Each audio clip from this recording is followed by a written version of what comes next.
Alhamdulillahi Rabbil Alamin. Wassalatu wassalamu ala ashrafil anbiya'i wal mursalin Sayyidina wa maulana Muhammadin wa ala alihi wa ashabihi al-mujahidin at-tahirin. Amma ba'du. Saudara-saudara kaum muslimin seiman dan sekeyakinan yang berbahagia, pada suatu hari seketika sedang berkumpul dengan para sahabat, Rasulullah pernah memberikan peringatan. Beliau bersabda, "Yushiku an tada'a alaikumul umamu kama tada'al akalatu ala qas'atiha." Pada suatu saat nanti akan datang di tengah-tengah kamu, wahai umat Islam, di mana orang-orang lain di sekeliling kamu akan bersatu mengerubungi kamu seperti bersatunya orang-orang mengerubungi makanan di atas meja hidangan. Akan datang satu saat nanti di mana kondisimu dikepung sedemikian rupa, yang barat mau menerkam, yang timur mau menghantam, yang selatan mau menginjak-injak, yang utara pun akan menjelajah. Kondisimu seperti makanan di atas meja hidangan. Sebagian sahabat merasa heran dan terkejut, lalu mereka bertanya, "Amin qillati nahnu yauma izin ya Rasulullah?" Apakah jumlah kami pada waktu itu sedikit ya Rasul? Kami sampai dikepung sedemikian rupa? Beliau menjawab, "Bal antum yauma idzin katsir." Sama sekali tidak. Kamu tidak sedikit pada saat itu. Bahkan jumlahmu sangat banyak. Kamu adalah mayoritas. Walakinnakum ghusa'un ka ghusa'is sail. Tetapi keadaanmu saat itu persis seperti buih di lautan. Banyak tetapi centang perenang. Banyak tetapi tidak punya daya dan kekuatan. Banyak tapi dipermainkan gelombang lautan, dihempaskan ke tepian pantai tanpa punya makna dan arti. Kondisimu pada saat itu kuantitas yang tanpa kualitas, sehingga orang lain enak saja mengepung kamu. Akidahmu didangkalkan, dibanjiri dengan peradaban dan kebudayaan yang menjauhkan dari agama. Dari segi maksiat dan munkarat seluruhnya mengepung sampai kita melepaskan nilai-nilai Islam kita ini. Dan celakanya, sambung beliau, "Wal yanzi'anna fi qulubi aduwikumul mahabata minkum." Akan dicabut kehebatanmu di mata musuh-musuhmu, sehingga pada saat seperti itu orang lain memandangmu umat Islam enteng saja, remeh saja, tidak ada apa-apanya. Sudahlah, pokoknya umat Islam sikat saja. Umat Islam enteng, umat Islam kecil, umat Islam tidak ada apa-apanya. Alangkah ironinya, alangkah menyedihkannya, memilukan dan sekaligus memalukan. Umat yang mayoritas ini dipermainkan oleh yang minoritas. Umat yang jumlahnya terbesar, terbanyak, bahkan konon menurut catatan sampai 90%, tapi dipermainkan oleh mereka kelompok-kelompok kecil ini. Wal yakzifanna fi qulubikumul wahn. Pada saat itu di hatimu dicampakkanlah penyakit wahan. Sahabat kemudian bertanya, "Wa mal wahnu ya Rasulullah?" Apakah penyakit wahan itu ya Rasul? Beliau menjawab, "Hubbud dunya wa karahiyatul maut." Penyakit wahan itu tidak lain hubbud dunya wa karahiyatul maut. Terlalu cinta kepada dunia dan terlalu takut kepada mati. Materialistis dan takut resiko. Dua penyakit inilah yang menyebabkan walaupun umat ini mayoritas, tapi dipermainkan oleh yang minoritas. Walaupun dia golongan terbesar, tapi nasibnya seperti makanan di atas meja makan. Dari segala macam penjuru mau menghantam dia. Saudara-saudara kaum muslimin yang berbahagia, ini merupakan analisa sosial bahwa pada satu saat nanti akan terjadi di tengah-tengah umat di mana kita dihantam dan diserbu dari segala macam penjuru. Akidah didangkalkan, peradaban dan kebudayaan dirusak, makanan dan minuman diracuni, pakaian ditelanjangi dan lain sebagainya, sampai kita melepaskan nilai Islam yang kita cintai ini. Kondisi sosial ini satu saat akan datang kepada kita. Demikian analisa dan peringatan dari Rasulullah sallallahu alaihi wasallam. Marilah sekarang kita melihat, adalah benar bahwa di zaman sekarang kita insya Allah tidak akan mengalami perang Badar sehebat yang pernah dialami oleh Rasul dan para sahabatnya.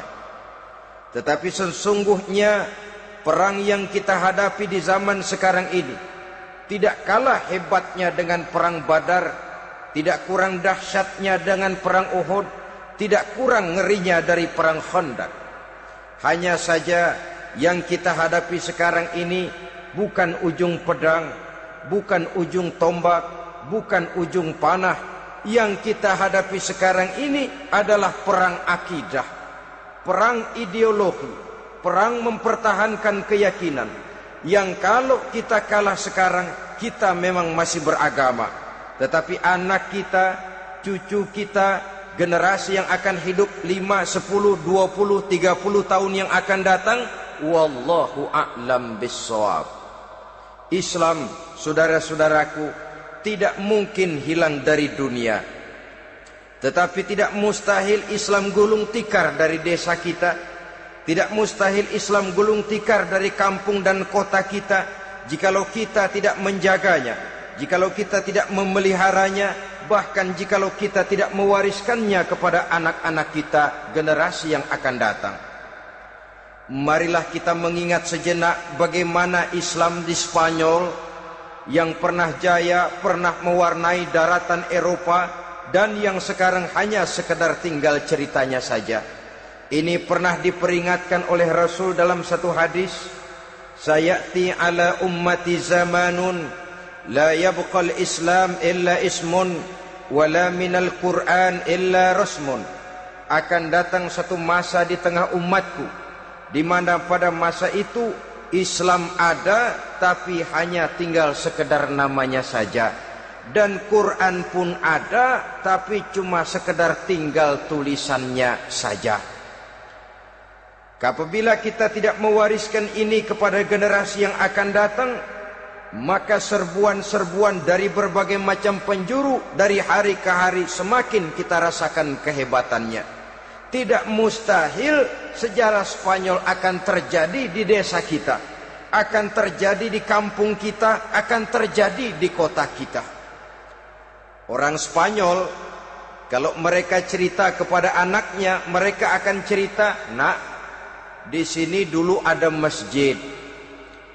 Kapan Pak? Dulu bener dah. Banyak orang Islam kalau hari Jumat pada sembahyang, kapan itu Pak? Dulu sekali. Sekarang cuma sekedar tinggal ceritanya saja. Bukankah sesuatu yang sangat tidak mustahil apabila kita tidak menjaga dan mewariskan Islam ini kepada generasi yang akan datang, maka serbuan-serbuan akan membawakan hasil yang diinginkan oleh para penyerbu itu tadi. Kita sudah menjadi umat yang mayoritas, tetapi umat yang mayoritas ini menurut Rasul dikepung sedemikian rupa, akidahnya didangkalkan, peradaban dan kebudayaannya ditekan sedemikian rupa, kehidupan sosialnya dibuat individualis. Kemudian dari segi pergaulan, pakaian, makanan, minuman dan sebagainya diracuni, sampai dia tidak lagi berpegang teguh kepada agamanya. Dan dikala itu hilang kehebatan umat ini di mata musuh-musuhnya. Orang lain memandang kita ringan saja, enteng saja, satu umat yang sudah kehilangan wibawa. Padahal konon kabarnya kita mayoritas, tapi enak saja dikutak-kutik orang lain. Dan dikala itu di hati kita merajalela penyakit uahan. Penyakit uahan itu apa? Pertama, hubbud dunia, terlalu cinta kepada dunia. Terlalu cinta kepada dunia yang menyebabkan kita lupa akan tanggung jawab dan kewajiban, lupa meneruskan dan mewariskan Islam kepada generasi yang akan datang. Kita berlomba hanya untuk mengejar dunia dan seluruh isinya, baik dia bernama material, baik dia bernama seksual, baik dia bernama pangkat, jabatan dan kedudukan. Berlomba-lomba kita di dalamnya sampai tercampaklah penyakit hubbud dunia di dalam hati ini. Berurat dan berakar dunia itu, sulit dan berat kita berpisah daripadanya. Akibatnya kemauan untuk berbuat demi dan atas nama agama sangat sulit terwujud di dalam kehidupan ini. Yang kedua, karahiyatul maut, terlalu takut kepada mati. Baik mati ajal, mati dalam artian yang sebenarnya, baik mati usahanya, baik mati karirnya, baik mati pangkat dan jabatannya. Sehingga dengan demikian akibatnya jatuhlah kita menjadi umat yang kehilangan wibawa di mata orang lain. Saudara-saudara kaum muslimin rahimakumullah, saya katakan tadi, perang yang kita hadapi di zaman sekarang adalah perang akidah. Perang menghadapi peradaban dan kebudayaan yang menghancurkan moral daripada anak-anak kita. Perang menghadapi banjirnya maksiat dan munkarat. Yang di tengah-tengah itu, di samping berkewajiban menjaga diri dan keluarga, kita pun juga berkewajiban menjaga anak-anak kita, generasi yang akan datang, mengarahkan dan mendidik mereka sesuai dengan yang dikehendaki oleh Allah Subhanahu wa ta'ala.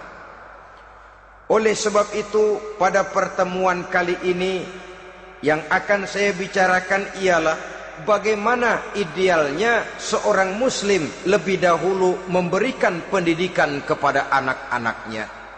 Di tengah satu situasi dan kondisi di mana serbuan datang silih berganti melanda dan menghantam umat Islam, kemana anak-anak kita ini harus kita arahkan? Karena kita orang tua mempunyai tanggung jawab. Anak adalah amanah, menyia-nyiakan amanah adalah dosa, dan dosa itu merupakan satu dosa yang besar. Bahkan orang tua bisa saja masuk neraka kalau tidak bertanggung jawab tentang anak-anaknya. Satu riwayat menjelaskan ada orang soleh, ngajinya cukup, solatnya cukup, puasanya cukup, zakatnya cukup, di mana ada majelis taklim hadir, baca Quran hobi, fitnah orang tidak pernah. Di akhirat setelah disidang dia ternyata lebih banyak kebaikannya daripada kejahatannya, maka dia pun diperintahkan dan dipersilahkan masuk ke dalam surga. Giliran anaknya disidang, biang okem nih anak. Ditanya, siapa Tuhanmu? Tidak tahu. Siapa nabimu? Ente nyaho. Apa kitabmu? Ora gelem. Kamu pernah sholat? Tidak. Zakat? Tidak. Puasa? Tidak. Judi? Hobi. Zina? Tiap malam. Mabuk? Berat. Wah, brengsek kamu. Kebaikan tidak ada barang sedikit pun, sementara kesalahan dan dosa berlipat ganda. Kamu neraka. Anak ini protes. Benar, saya tidak kenal siapa Tuhan saya. Saya tidak tahu siapa Nabi saya. Saya tidak tahu kitab suci dan kiblat saya. Saya tidak sholat, tidak zakat, tidak puasa. Tiap malam saya judi, saya zina, saya mabuk. Tapi saya kerjakan semua itu karena saya tidak tahu dan orang tua saya tidak pernah memberitahu saya. Dia enak-enakan hadir di majelis taklim, saya nyekek botol didiemin saja.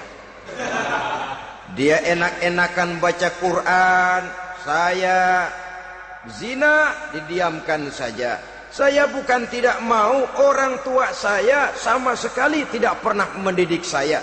Dia mau benar sendiri.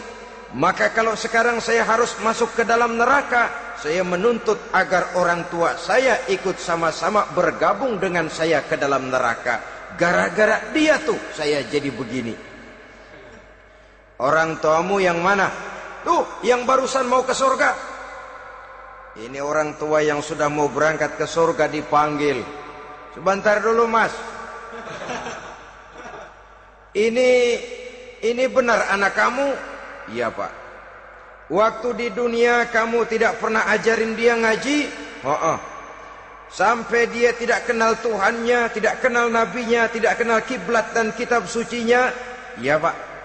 Dia tidak sholat, kamu diamkan saja. Dia tidak puasa, tidak zakat, kamu bersikap masa bodoh.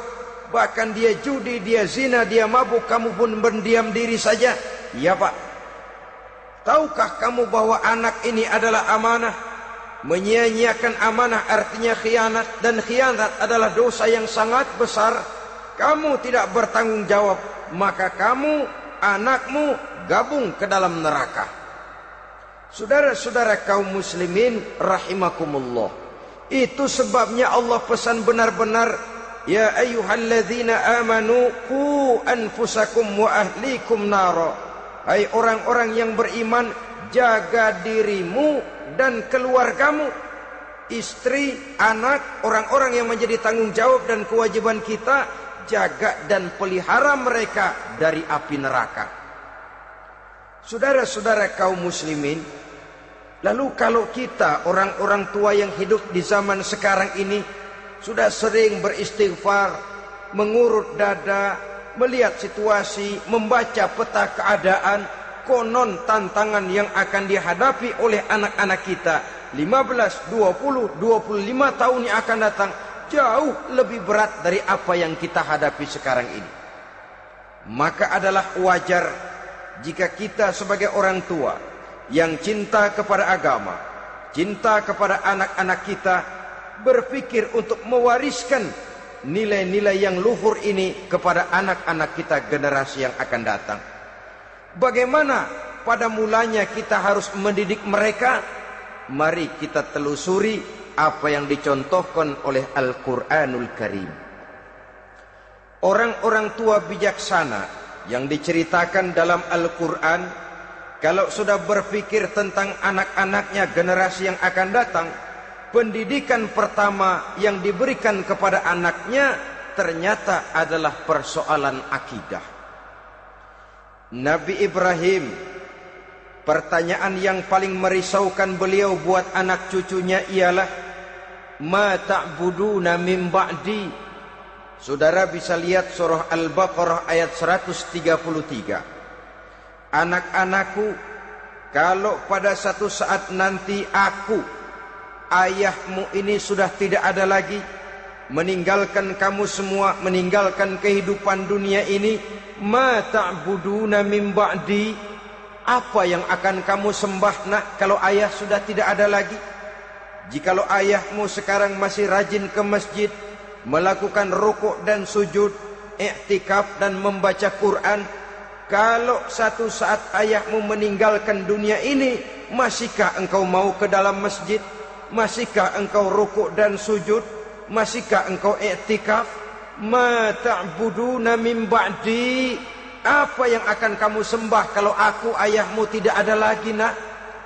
Ditanamkan bukan hanya keyakinan bertauhid, sekaligus juga menyembah kepada Allah yang kita yakinkan dengan tauhid itu tadi. Bukankah berbeda dengan kita kebanyakan orang tua sekarang? Kita tidak pernah berpikir ma ta'buduna min ba'di, kalau bapak tidak ada kamu nyembah apa nak? Kita orang tua sekarang pagi-pagi malah berpikir ma ta'kuluna min ba'di, Kalau bapak nggak ada, kamu nanti makan apa, nak? Bukan nyembah apa yang kita pertanyakan, bukan nyembah apa yang kita khawatirkan, makan apa, nak? Maka yang dicari lalu sekolah-sekolah yang bonafit, yang tidak peduli apakah itu merusak imannya, mematikan akidahnya, menghancurkan keyakinannya. Yang penting ada jaminan hari depan bisa dapat lapangan kerja. Akibatnya berduyun-duyun orang-orang tua muslim menyekolahkan anaknya di sekolah-sekolah yang bukan Islam, yang nyata-nyata membahayakan akidahnya, dididik dengan kultur dan budaya yang bertentangan dengan nilai-nilai agamanya. Bukankah ini berarti merelakan anak untuk dikafirkan? Bukankah ini artinya menyerahkan anak untuk ditulis menurut selera para pendidik yang tidak sesuai dengan nilai akidah yang dimilikinya? Mengapa kita tidak berpikir seperti Nabi Ibrahim yang sebelum memberikan pendidikan kecerdasan, sebelum pendidikan matematika, IPS, PSPB dan disiplin ilmu lainnya, yang pertama ditanamkan, ma ta'buduna min ba'di, kalau ayahmu tidak ada, kamu menyembah apa, nak? Menyembah Allah apa nanti malah menyembah harta? Menyembah Allah apa nanti malah mendewa-dewakan pangkat dan jabatan? Menyembah Allah apa malah nanti menyembah alam?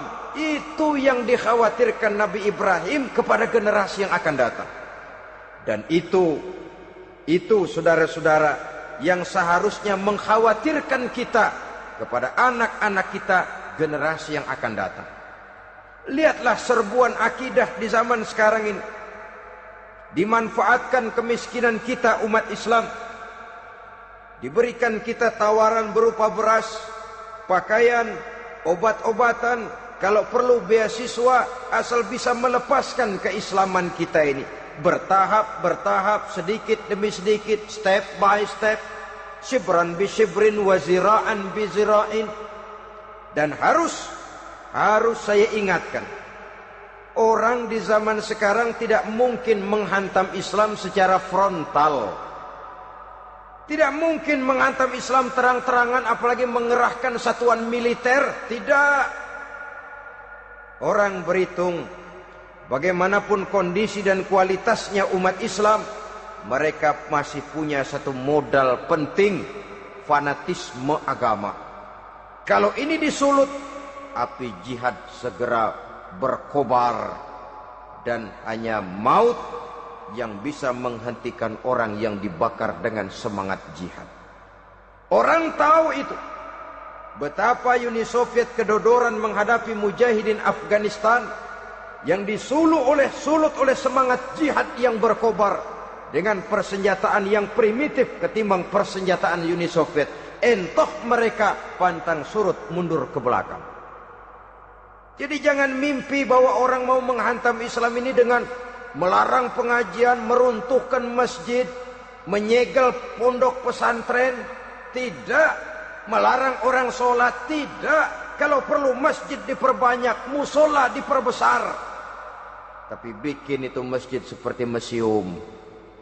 Besar, megah, mercusuar, tapi bikin seperti museum. Tempat orang kagum, tempat orang memuji, tapi sunyi dari nilai-nilai ibadah.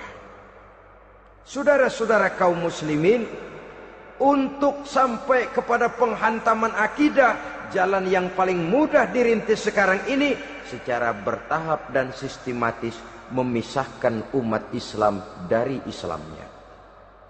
Biarkan mereka bernama Muslim. Biarkan di atas kartu penduduknya tertulis agama Islam. Tapi tanamkan budaya-budaya yang menyebabkan cara bergaul mereka, cara berumah tangga mereka, cara bertetangga mereka, sampai kepada cara mereka berpakaian, cara mereka bergaul, cara mereka makan dan minum, cara mereka mendidik dan menyekolahkan anak, sama sekali tidak lagi mencerminkan nilai-nilai yang Islami. Itu sudah satu usaha yang paling praktis, memisahkan umat Islam dengan Islamnya. Kalau sadarlah kita ke arah ini usaha orang di zaman sekarang, maka yang harus pertama kita tanamkan kepada anak-anak kita, didik mereka dengan jiwa tauhid yang mengkristal di dalam batinnya, meresap sampai ke tulang sumsumnya, yang tidak akan sampai pun nyawa berpisah dari badannya, akidah itu tidak akan berpisah dari hatinya. Bahkan dia sanggup dengan tegar berkata, lebih baik saya melarat karena mempertahankan iman daripada hidup mewah dengan menjual akidah. Satu khittah, satu garis kehidupan yang perlu kita wariskan kepada anak-anak kita, generasi yang akan datang. Dahulu ada satu tradisi, saudara-saudara. Kalau anak gadis kita dilamar orang, orang lalu bertanya, anakmu mau ngelamar gadis saya, apa sudah khatam Quran berapa kali?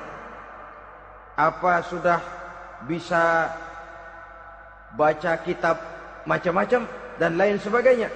Sehingga lahirlah satu kebanggaan. Apapun motifnya, tapi pertanyaan semacam ini zaman sekarang sudah langka. Paling-paling yang ditanya kalau anaknya dilamar orang, anakmu kerja di mana? Gajinya sebulan berapa? Kendaraannya bebek apa soang? Apa-apa? Itu yang kita pertanyakan, berkisar di seputar materi, kerja, job, status sosial, dan lain sebagainya. Perkara bisa baca Quran atau tidak, nomor 18. Perkara sembahyangnya rajin apa tidak, nomor 36. Saudara hadirin, akibatnya terjadi pergeseran nilai. Maka mendidik anak menurut tuntunan Quran adalah seperti yang diberikan contoh oleh Luqmanul Hakim, yang diceritakan dalam surah Luqman mulai ayat 11 dan selanjutnya. Apa pendidikan pertama yang harus kita berikan kepada anak? Pertama, ya bunayya la tusyrik billah. Wahai anakku, jangan sekali-kali engkau menyekutukan Allah. Nak, jaga tauhid, pelihara iman, mantapkan akidah. Ini dasar yang pertama. Belum lagi anak mengenal berbagai macam disiplin ilmu, yang pertama ditanamkan tauhid. Ini yang mendasari kehidupan. Ini yang akan menjadi mewarnai dan menjadi warna dari kepribadian seseorang. Sentuhan jiwa tauhid di dalam diri si anak. Belum lagi sempat dia kenal yang lain. Yang pertama yang kita tanamkan, kita wariskan, kita berikan, la tusyrik billah. Jangan sekali-kali menyekutukan Allah. Nah, kalau ini sudah tertanam, ini sudah merupakan satu fondasi yang kuat. Selebihnya nanti tinggal melihat bakat si anak, kemana dia harus dididik ini. Yang terpenting nilai iman lebih dahulu tanamkan. Dan untuk menghancurkan nilai keimanan, saudara-saudara, saya katakan, ingatkan kepada hadis di awal tadi, dikepung kita dari berbagai macam penjuru agar bila bisa melepaskan nilai-nilai iman dan keyakinan. Proses pendangkalan akidah, ditanamkan keraguan kepada agama, ditanamkan rasa malu beragama. Sholat malu, baca Quran malu, berangkat ke masjid malu, pakai jilbab malu. Ditanamkan rasa malu beragama, sehingga bertahap sedikit demi sedikit kita mulai berpisah dengan kehidupan beragama. Ditanamkan hal yang sedemikian rupa dari berbagai macam penjuru. Dihantam akidah, akidah kuat. Dihantam dari segi peradaban dan kebudayaan. Diperbanyaklah peradaban dan kebudayaan yang bukan mendekatkan kita dengan agama, malah mendekatkan kita dengan neraka. Menjauhkan kita dari agama, menjauhkan kita dari nilai-nilai luhur yang diwariskan oleh orang-orang tua kita terdahulu. Adalah kewajiban kita yang pertama, mendidik anak, menanamkan roh, jiwa, dan semangat tauhid di dalam diri mereka. Saudara-saudara kaum muslimin rahimakumullah, Kenapa kita lebih dahulukan menanamkan jiwa, roh dan semangat tauhid ini kepada anak-anak kita? Pertama, kita tidak hanya ingin sekedar mempunyai anak yang pintar, tetapi lebih daripada itu kita pun ingin mempunyai anak yang benar. Segala macam disiplin ilmu, segala macam bentuk penalaran ilmiah dan pengisian intelektualitas manusia mungkin di satu sisi akan membuat dia pintar, tapi di sisi lain belum tentu akan membuat dia benar. Nabi pernah memberikan peringatan, man izdada ilman walam yazdad huda lam yazdad minallahi illa bu'da.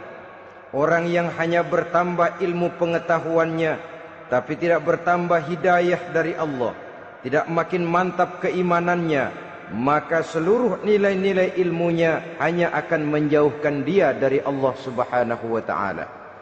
Dan adalah lebih merupakan azab daripada nikmat kalau kita diberikan ilmu pengetahuan yang hanya akan menyebabkan kita semakin jauh dari Allah Subhanahu wa taala. Yang kedua, sesungguhnya roh, jiwa dan semangat tauhid yang melekat dalam diri anak pada puncaknya akan melahirkan satu disiplin murni yang tumbuh dari dalam dirinya sendiri, di mana si anak dalam kehidupannya merasakan, dimanapun dia berada, kemanapun dia pergi, ia selalu merasakan kehadiran Allah dekat dalam hidupnya. Ia sadar sesadar-sadarnya bahwa tidak ada satu perbuatan yang bagaimanapun kecilnya yang bisa disembunyikan dari kekuasaan Allah Subhanahu wa taala. Yang ketiga, dengan penanaman roh, jiwa dan semangat iman ini, maka diharapkan anak-anak nanti pada pertumbuhannya sanggup mengendalikan hawa nafsunya. Dengan kata lain, bahwa penanaman jiwa tauhid, penanaman roh dan semangat keimanan ini merupakan kondisi dasar yang harus dilakukan sebelum yang lain-lainnya.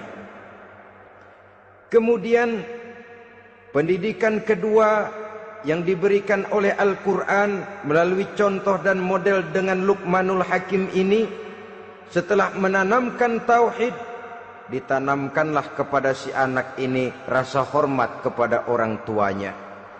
Wa wassaynal insana biwalidayhi, dan kami wasiatkan kepada manusia untuk berbakti kepada ibu bapaknya. Hamalathu ummuhu wahnan ala wahnin, karena ibunya telah mengandungnya dengan kepayahan di atas kepayahan. Maksudnya dengan kepayahan dan kelelahan yang berlipat ganda. Sehingga ketika Rasul ditanyakan orang, "Ya Rasul, siapa yang paling harus saya taati di dunia ini?" Beliau menjawab, "Ibumu." Kemudian, "Siapa lagi ya Rasul?" "Ibumu." Setelah itu, "Siapa lagi ya Rasul?" "Ibumu." Dan kemudian, "Siapa ya Rasul?" "Bapakmu." Ibu, ibu, ibu, bapak. Bahkan al-jannatu tahta aqdamil ummahat, surga berada di bawah telapak kaki ibu. Bagaimana menanamkan rasa hormat kepada orang tua di hati anak? Tentu yang pertama, bagaimana orang tua bisa memberikan keteladanan.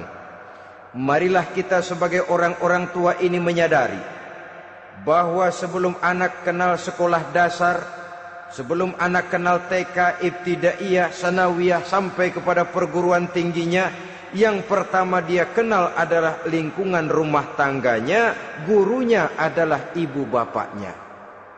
Di sini berlakulah apa yang dinamakan keteladanan.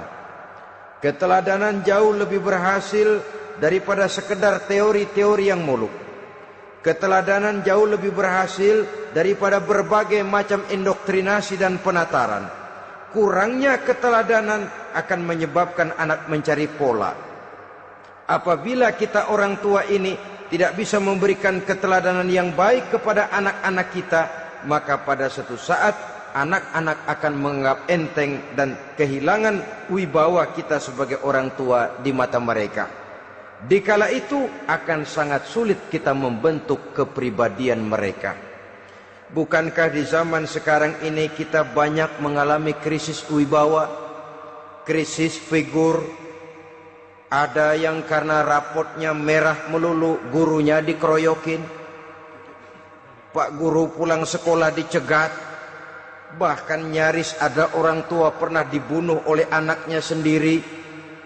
Dan lain sebagainya, kasus-kasus yang sebenarnya tidak perlu terjadi, karena memang bukan saja bertentangan dengan nilai budaya kita sebagai bangsa, tapi juga bertentangan dengan ajaran agama kita sendiri. Krisis wibawa, krisis figur, yang juga akibatnya harus kita sadari banyak faktor yang membentuk kepribadian anak. Pergaulannya, yang dibacanya, yang ditontonnya, yang disaksikannya di dalam kehidupan. Benar kita menyekolahkan mereka, tapi berapa jam mereka di sekolah? 6 jam, 7 jam paling lama. Sedangkan mereka hidup satu hari satu malam 24 jam. Kalau cuma 7 jam di sekolah, ini berarti lebih banyak dia di luar sekolah. Dan di luar sekolah itu artinya ya rumah tangganya, ya temannya, ya lingkungan di mana dia tinggal, yang seluruhnya sangat besar pengaruhnya dalam ikut membentuk kepribadian anak-anak kita. Saya katakan tadi, di samping kita menghadapi perang akidah, kita pun berhadapan di dalam perang menghadapi peradaban dan kebudayaan yang bukan saja menjauhkan kita dari agama, tetapi sanggup menghancurkan moral daripada anak-anak kita. Secara pribadi, saudara-saudara, saya iri, saya kagum misalnya dengan kemajuan yang diperoleh oleh negara tetangga kita, Jepang misalnya. Padahal tahun 45 ia pun hancur lebur oleh meledaknya atom di Hiroshima dan Nagasaki. Tapi bagai satu tenaga raksasa kemudian Jepang bangkit menjadi satu negara superpower di Asia. Bahkan gurunya saja Amerika sekarang ini kewalahan menghadapi perang dagang dengan Jepang ini. Dan yang menarik, Jepang bisa maju dan modern dengan tetap menjadi Jepang, tanpa harus kehilangan identitasnya sebagai satu bangsa, tanpa harus kehilangan kepribadiannya sebagai satu bangsa. Sebagai negara yang sedang berkembang, kita sering latah. Kita ingin meniru Barat, tapi bukan teknologinya, westernisasinya yang kita tiru. Bukan isinya, kulitnya yang kita ambil.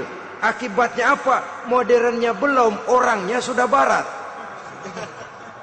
Bergaulnya sudah cara Barat, berumah tangganya sudah cara Barat, berpakaiannya sudah cara Barat, mendidik anaknya sudah cara Barat.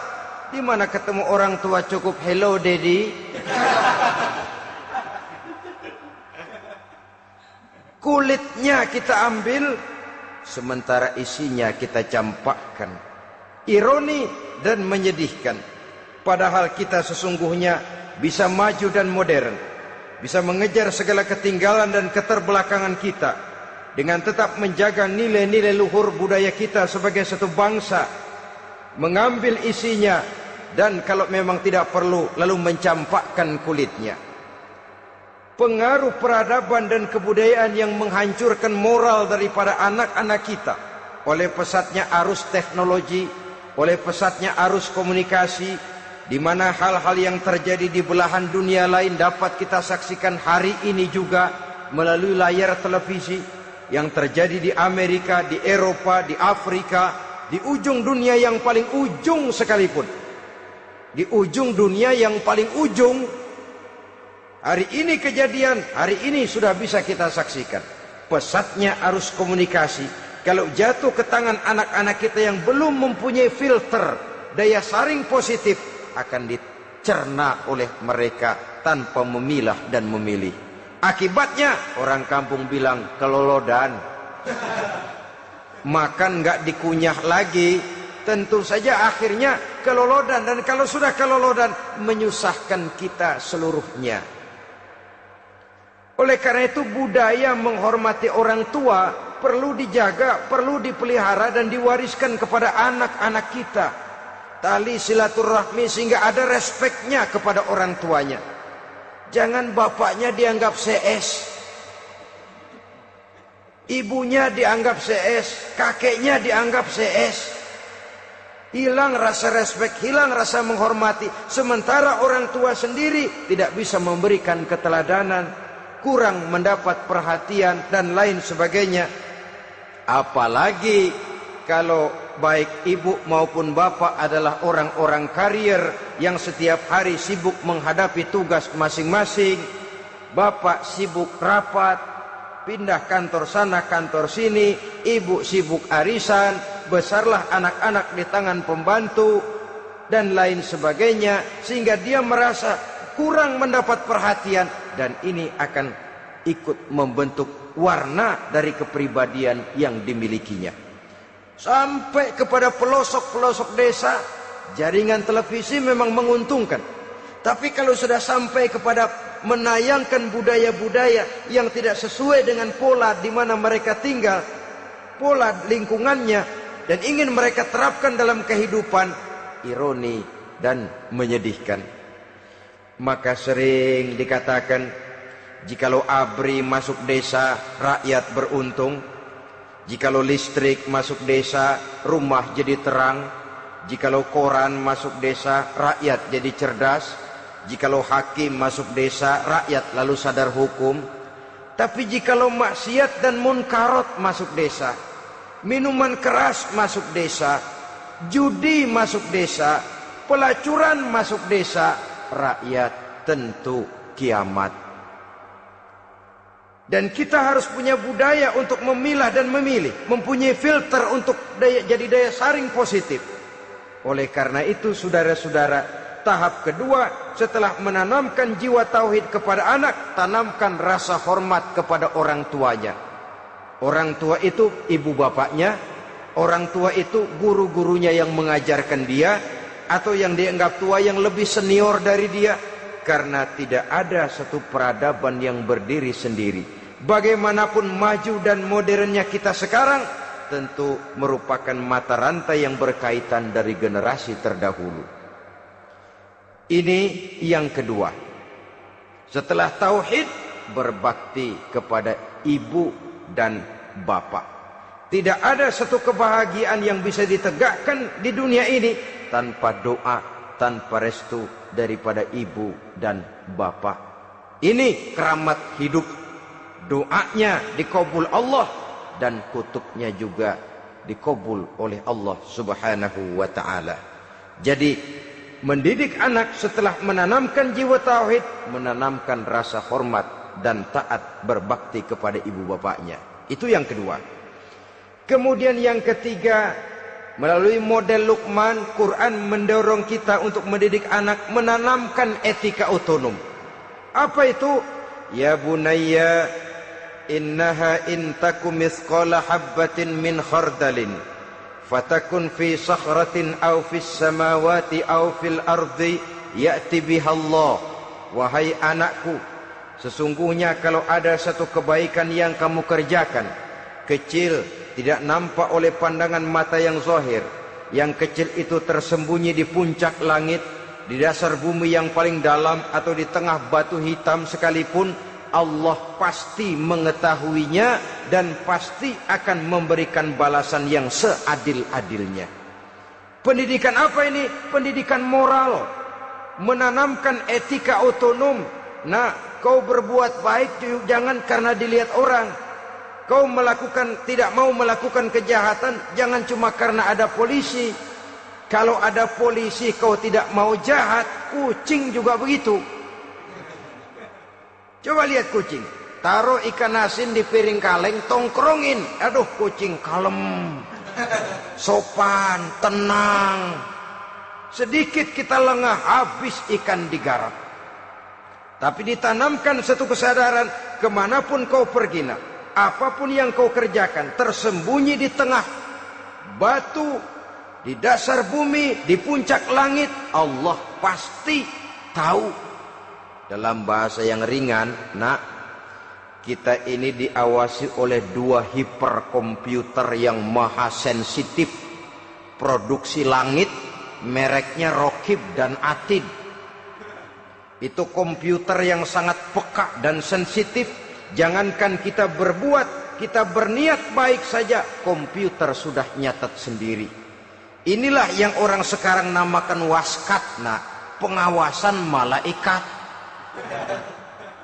Kalau hidup sudah merasa diawasi oleh malaikat, waskat berhasil. Tapi kalau waskat sudah diawasi malah nekat, itu yang gagal. Atau yang diawasi dan yang mengawasi sama-sama sepakat, nah, itu juga bisa cincai.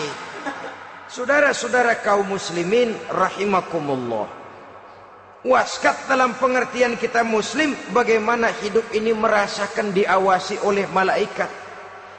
Intelektualitas yang tinggi sekalipun, IQ yang nilainya plus sekalipun, disiplin ilmu yang bagaimanapun banyak yang memenuhi benak kita, tanpa diiringi oleh etika otonom, orang sering mencari celah dan kesempatan. Mencari celah dan kesempatan. Tapi kalau sudah merasa, kemanapun saya pergi, dimanapun saya berada, kebaikan bagaimanapun sekecilnya saya lakukan, toh Allah pasti akan memberikan balasan. In khairan fa khairun, wa in syarran fa syarrun. Jikalau baik, baik balasan yang kita terima. Jikalau jahat, jahat kejahatan yang kita terima. Kalau sudah ke arah ini kita berpikir, maka sesungguhnya kalau kita berbuat baik kepada orang lain, hakikatnya kita sudah berbuat baik kepada diri kita sendiri. Lalu tidak ada merasa rugi berbuat baik kepada orang.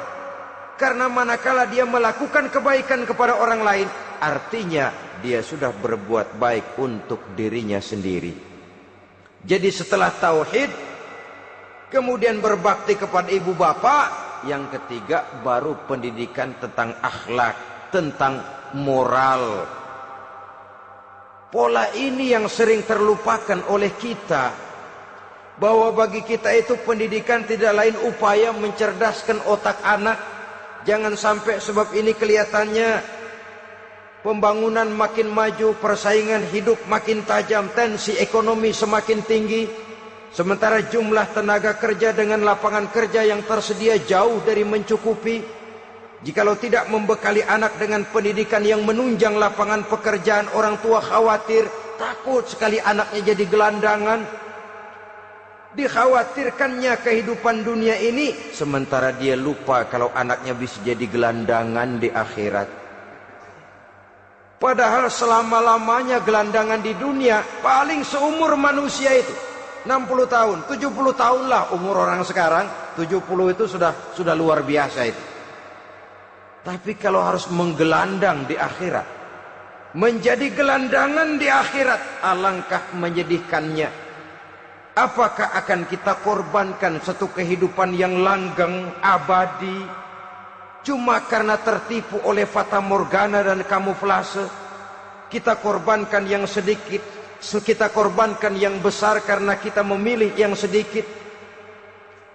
Dalam bahasa Al-Quran memang pernah diceritakan hidup ini hakikatnya perlombaan, saudara-saudara. Perlombaan. Dan di dalam perlombaan itu ada yang menang, ada yang kalah.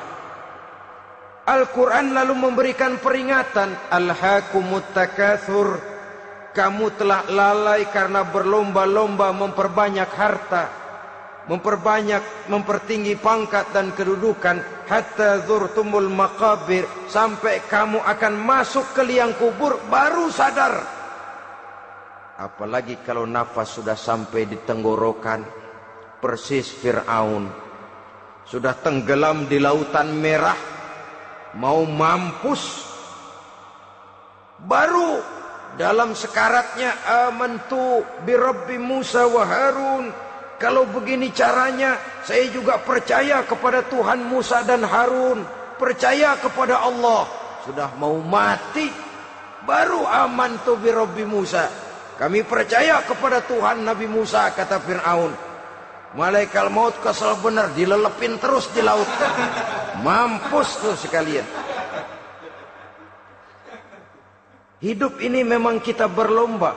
berlomba dengan waktu, berlomba dengan umur, berlomba dengan tenaga, berlomba dengan tetangga.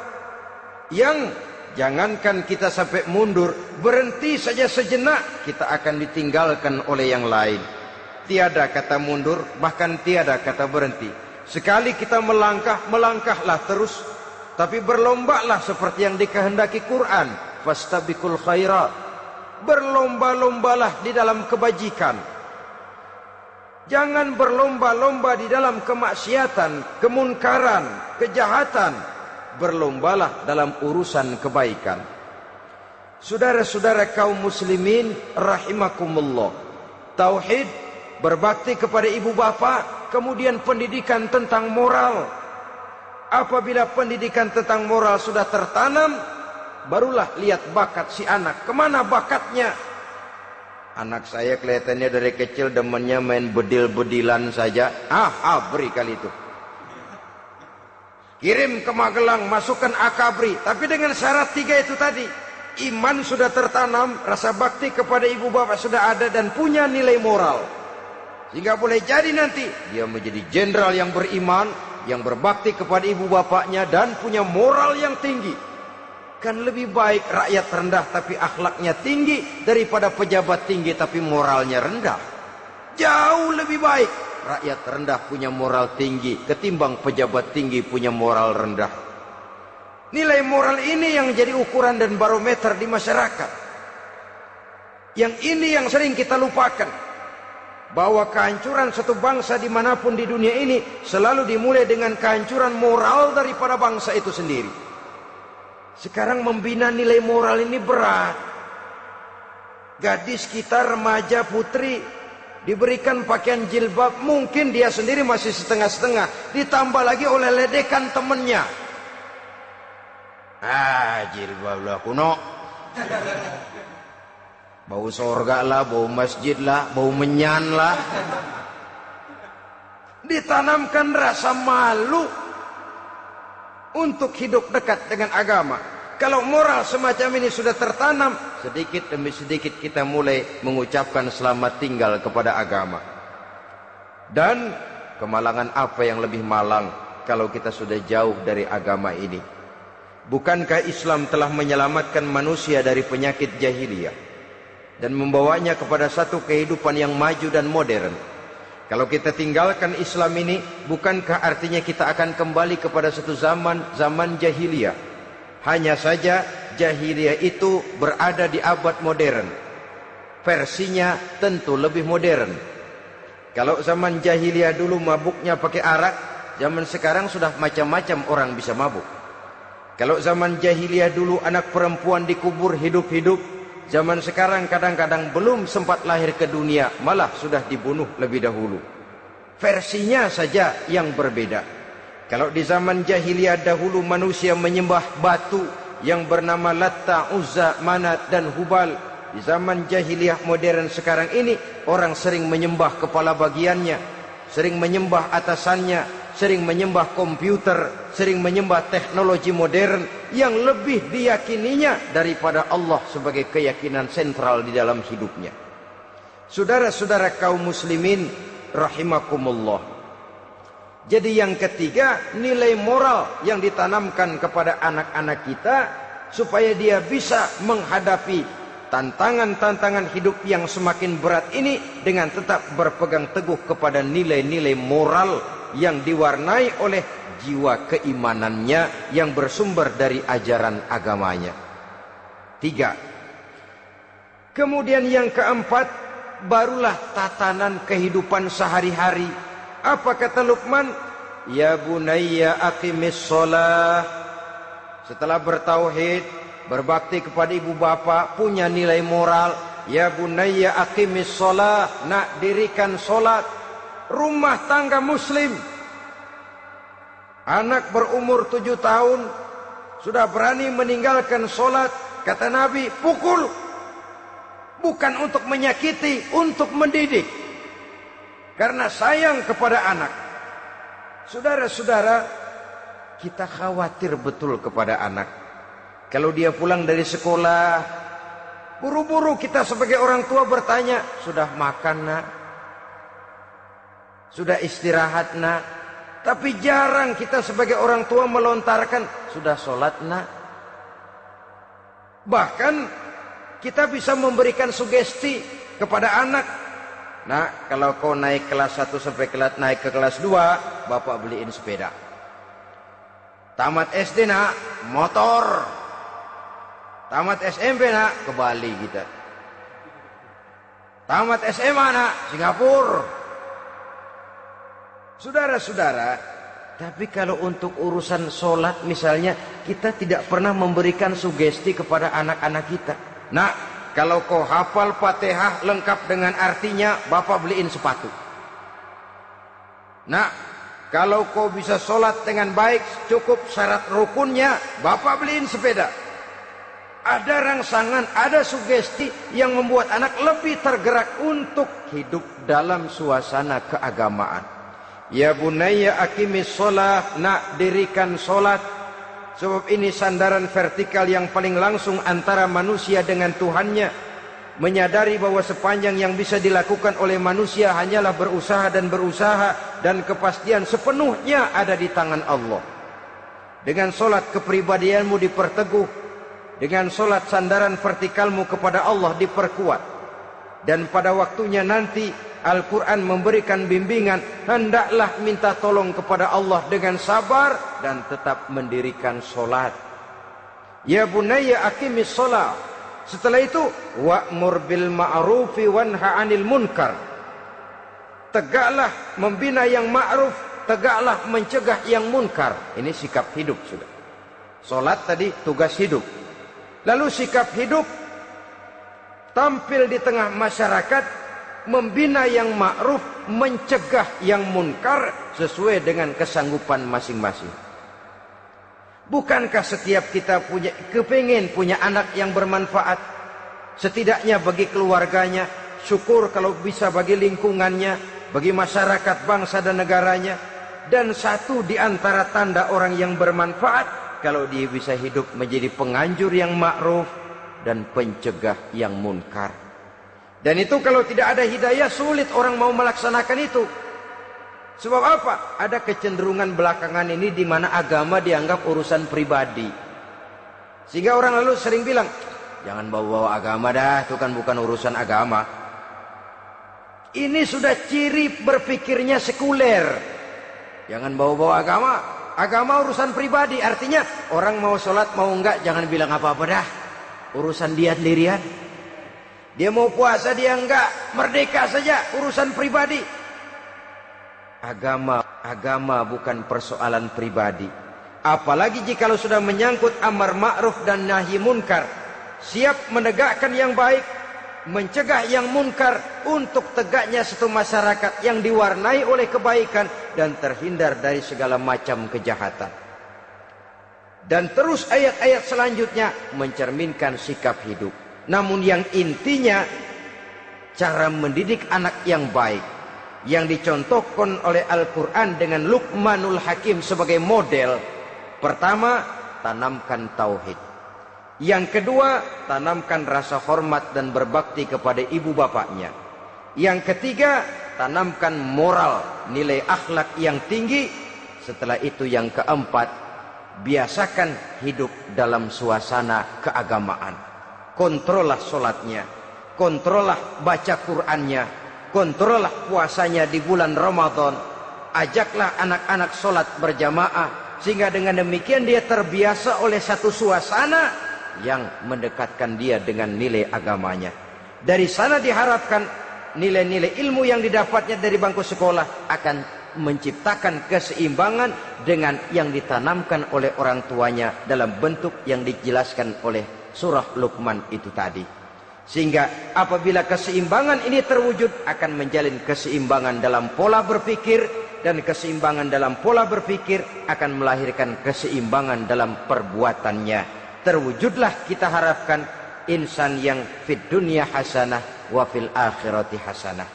Inilah harapan kita semua. Mudah-mudahan Allah memberikan kekuatan kepada kita untuk mewariskan nilai-nilai yang baik kepada generasi yang akan datang. Sehingga esok harus lebih baik daripada hari ini, dan lusa harus lebih baik daripada hari esok. Terima kasih atas perhatian saudara. Mohon maaf atas segala kekurangan. Usikum wa nafsi bitaqwallah. Wassalamualaikum warahmatullahi wabarakatuh.